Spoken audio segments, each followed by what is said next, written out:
23 બારડોલી લોકસભાની મતગણતરી બાબતે નાયબ જિલ્લા ચૂંટણી દ્વારા પ્રેસ કોન્ફરન્સ યોજાઈ.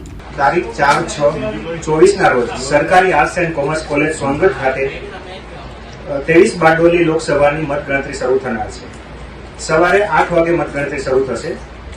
કુલ 13,27,628 મતોની ગણતરી થનાર છે તથા 15,700 પોસ્ટલ બેલેટ, જેમાં 98 ઈવીએમના ટેબલ્સ હશે તથા 28 પોસ્ટલ બેલેટ કાઉન્ટિંગના ટેબલ હશે.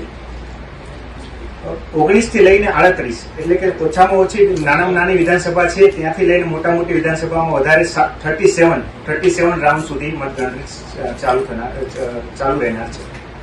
સર, કેટલા કર્મચારીઓ કુલ 1716 કર્મચારીની ફરજ પર હશે.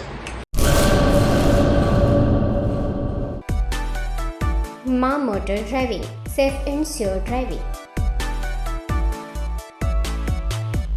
ડ્રાઇવિંગ એ શોખ સાથે આપની મોટી જવાબદારી પણ છે. અમારા ઇન્સ્ટ્રક્ટર દ્વારા સચોટ અને સરળ માર્ગદર્શન. આપની રોજની તાલીમની માહિતી મેળવીને શું અધુરાશ છે એના ઉપર પૂરું ફોકસ કરાય છે.